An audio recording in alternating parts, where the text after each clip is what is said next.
Well, we got to get things started. What in the world happened last night in the Monday Night Football game? I certainly couldn't have been the only one that was slightly confused. At one point in the game, I thought, oh man, the Vikings look horrifically bad. J.J. McCarthy was a horrible pick, and they're going to be in some serious trouble for their future. But then by the end of the game, I was thinking the same thing about the Bears. So let's quickly dive into this one. The Vikings won the game 27-24, but were trailing in the first half, trailed throughout the whole game until the fourth quarter, until J.J. McCarthy led 3 consecutive scoring drives to take the lead. And J.J. McCarthy, looking down here at his stats, threw for 143 yards, 2 touchdowns. He threw the bad interception that resulted in a pick 6. And the rushing attack went for 120 yards. Meanwhile, the Bears went for 119 yards. It was more just timely plays. And when you look down at the NFL, the best quarterbacks are the ones that make the plays in the big moments. So that whether that's Josh Allen or Patrick Mahomes, it's the quarterbacks that step up situationally to make the big plays. And we saw Caleb Williams with a scripted offense the first series. The Bears looked really smooth. They looked comfortable. They were moving the ball down the field with no problem. But once things got into improvising mode at the end of the game where it really could go either way, you see Caleb Williams miss the open touchdown throw to DJ Moore. And the announcers were saying he rushed it. He had a pretty clean pocket, and that's a throw that you got to make as the starting quarterback. Caleb Williams was not particularly great. He threw for 210 yards and just a touchdown, and he took a couple of sacks. He was facing pressure kind of all day, but the rushing attack wasn't terribly bad. He ended up leading the rushing attack for the Bears.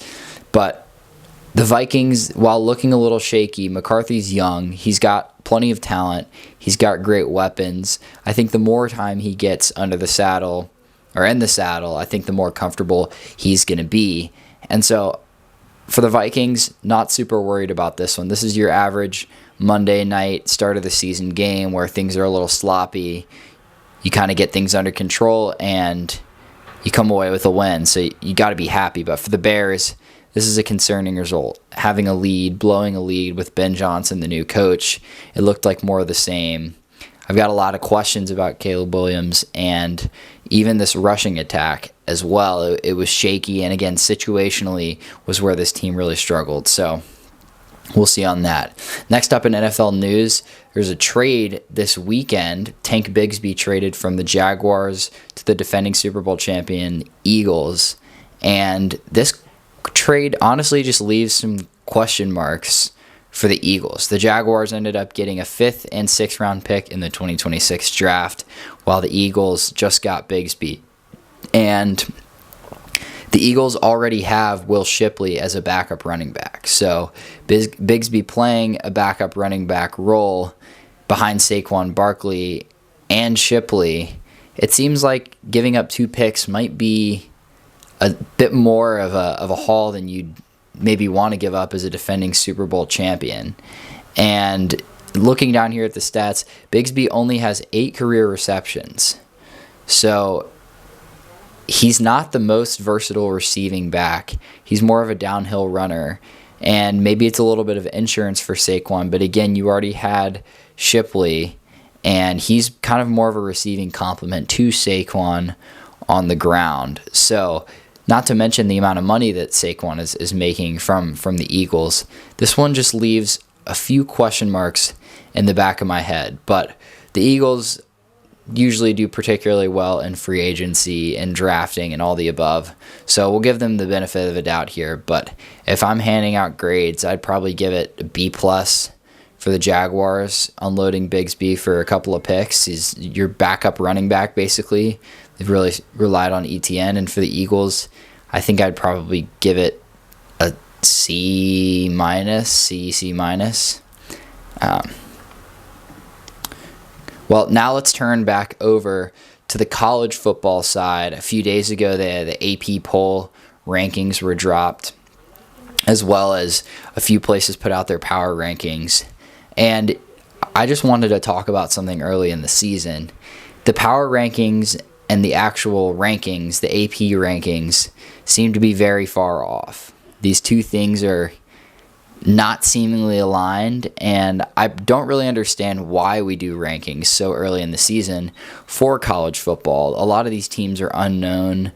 It's fine to have preseason rankings, I get it, but jumping teams up and back, and when they lose a game, not falling below teams that are undefeated, the early season stuff doesn't make a whole lot of sense, and it's like you almost have to justify why you're ranking teams where you are. So just a few examples of this. You look at the difference here. I pulled up ESPN's power ranking on one side and the AP poll overall ranking on the other side. On one of them, you have Clemson here ranked at 12 for the AP ranking. And honestly, Clemson lost to LSU at home. They did not play particularly well. Why should they deserve to be ranked ahead of Oklahoma, who just beat a ranked team and is undefeated at home? Oklahoma's got a tough schedule, and I know they jumped 5, but they're undefeated. They're one of the few teams with a ranked win so far this season, and it doesn't make any sense to me why you have to justify keeping Clemson ahead or justify keeping Texas ahead of teams that are already undefeated.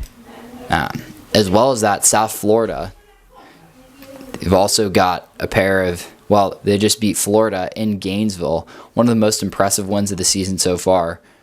Why are they ranked at 18 down here? Why is Alabama ranked at 20? They also have a loss. They have a loss to Florida State, who I guess has been jumping up. But even more importantly, there's a lot going down the list here, even more importantly, why in the world is Michigan still ranked? They just lost to Oklahoma. The offense couldn't move the ball. There's not a whole lot.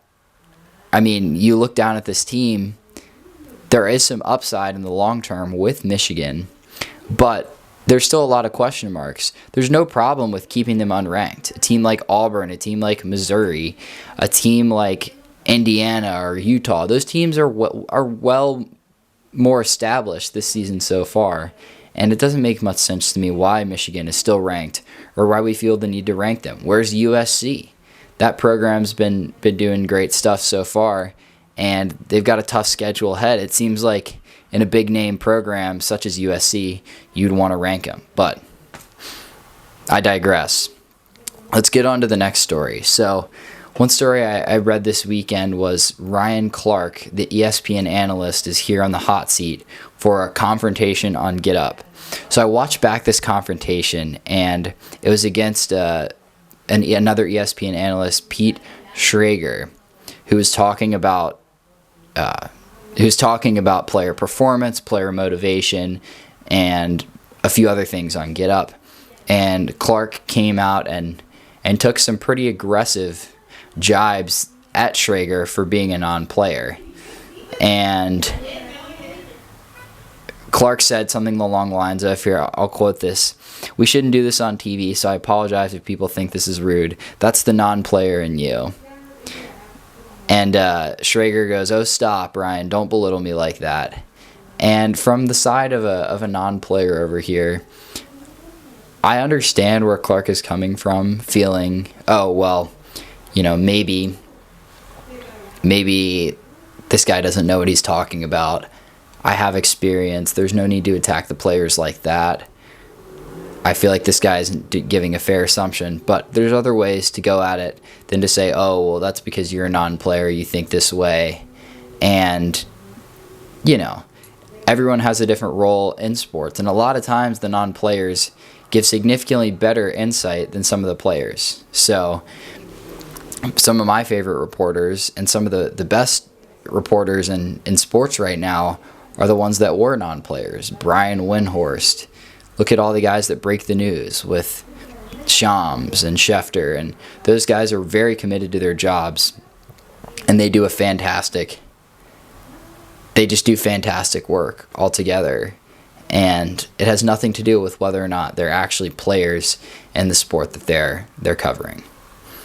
So with that, that's going to be it here for September 9th news.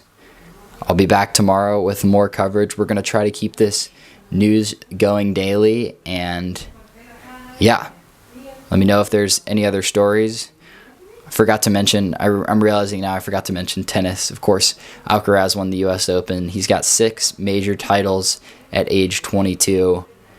Back on top at the world number 1 ahead of Jake Sinner, who he beat in the U.S. Open. And Alcaraz has got a bright, shiny career ahead of him. He's going to be, we'll certainly talk about him more in the future, but it's still something worth mentioning. Just a dominant performance in the Open. That might be a later topic this week. But anyways, thanks for watching, and I'll see you tomorrow.